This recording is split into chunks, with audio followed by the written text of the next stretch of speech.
Hi, I'm Don Cruz, and I'll be presenting a couple of online courses that talk about everyday activities in a scientific perspective, which I believe may impart some ideas to other science curricula.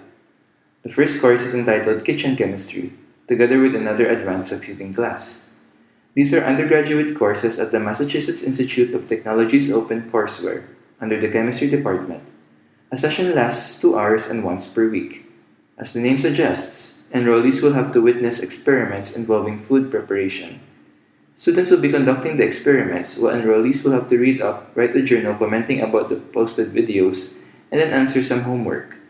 Each week involves a different type of food.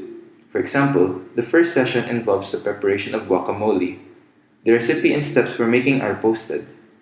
As simple as the experiment may seem, the homework that arrives asks the enrollees to explain certain observations such as why do onions make you cry or why apples turn brown in a chemical perspective. Even a question such as how do you prevent browning or extend the shelf life of fruits is anticipated, talking about the science of food storage. These are repeated throughout the rest of the course, helping us better understand the chemistry and possibly microbiology of the food. The second online course I'd like to discuss, also from MIT OpenCourseWare, is entitled The Society of the Mind, based on the 1986 book written by Marvin Minsky, who is also the teacher of this graduate course. The aim of this course is to understand how the mind works, to understand consciousness, self, and emotion in a more concrete and computational manner.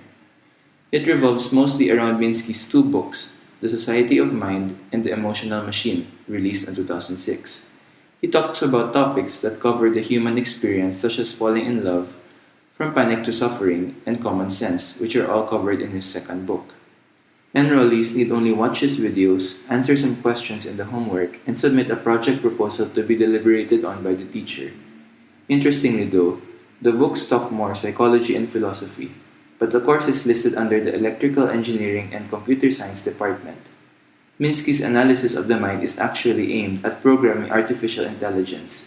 He tries to interpret the human mannerisms into code, to input human intelligence into computers, all simply by trying to understand how the mind works. The two courses lecture about topics that seem far from the conventional science, but not detached. Using a scientific perspective, these two courses enable us to think critically about matters, which we do not normally delve deeply into. We do not scientifically discuss why cupcakes rise or why our thought process flows as it is on a daily basis. However, we can always choose to try to understand what we have or are given. In kitchen chemistry, understanding the health benefits of food is a good start for going into nutrition science, or understanding how food spoils is a good start for tackling food safety. Courses such as these would make us understand and appreciate what we experience in our everyday lives a little better. Treating everything as a science keeps the mind sharp. I hope this has all inspired us to take our own dose of daily science. Thank you for listening and have a good day.